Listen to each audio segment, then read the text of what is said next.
candidates' microphones will be muted when it's their opponent's turn to speak. There will be no audience booing and heckling or cheering and jeering. And while there will be 2 commercial breaks in the 90-minute event, the candidates will not be able to interact with their staffs. Joe Biden won a coin toss that allowed him to pick which side of the stage he will stand on. He chose stage right, where he stood in the last 2 debates. In return, Donald Trump was able to pick who gets the last word. He claimed that prerogative for himself. Interestingly, the former president has reportedly admitted that his antics, the ones that we just showed you back in 2020, actually hurt him more than they helped him. So it's possible that these new stricter rules might end up saving him from himself. We know the candidates are prepping this week, and especially this weekend, for the Biden camp. President Biden is staging mock debates, while President Trump is boning up on policy with some senators, but is back on the campaign trail this weekend. So what is it like to train a presidential candidate for one of these things as the clock winds down? Joining me now to discuss is a man who's been in the room, as we say. Brett O'Donnell is a Republican debate coach. Good to have you on the show. So, Good to be with you. I got to be honest. When I first heard the rules of this debate, I think largely dictated by the Biden camp, my impression was that they might actually help former President Trump. Do you agree? I agree, especially the rule that cuts the microphones off of when it's not your turn to speak. I mean, I think that will be a giant disincentive for Donald Trump to interrupt Joe Biden.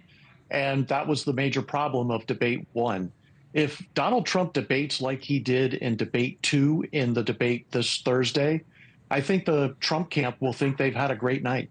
Well, it's important to note, Trump thought he had a great night in both the debates in 2020. He came off the stage saying that was fantastic. It wasn't until later, when he watched replays of the debate, replays of himself interrupting, like the one we just showed, that he realized he'd made a mistake.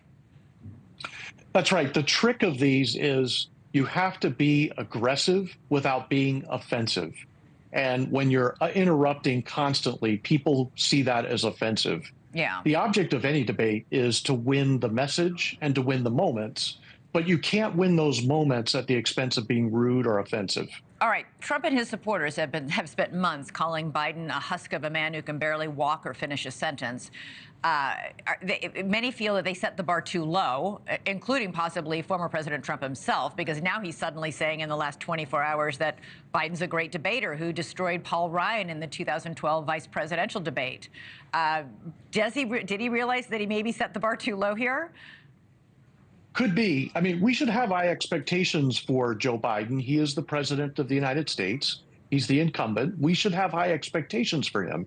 I remember when we were working with George W. Bush, Mark McKinnon famously went out and said the day before the debate that John Kerry was the best debater since Cicero. The objective is to build up your opponent so that they can't meet those high expectations.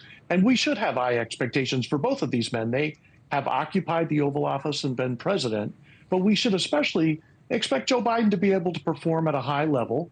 And if he can't, then that says something about his competence for the office. All right, this is your area of expertise. If you were working with former President Trump or President Biden currently as a consultant, what's the one piece of advice you would give both of these men? And it might be different. Make the debate about the audience. This is the piece of advice I'd give to both of them.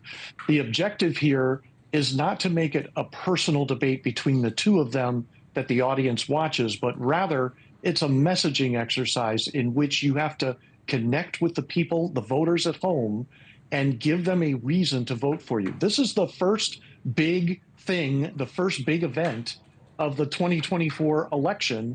And this is a chance for both of these candidates to frame up the race, tell us the warrant for why they should be president, and tell us why the other person shouldn't.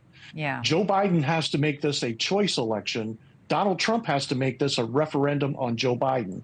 That's how we'll judge success. And yet we know there'll be so much personal stuff slung at this on this stage next week. It's going to be something else. Brett O'Donnell, great to have you on and to get your expertise. Great really appreciate it. All right. Thanks so much for watching. Go to joinnn.com to find NewsNation on your television provider. And don't forget to click the red subscribe button below to get more of NewsNation's fact-driven, unbiased coverage.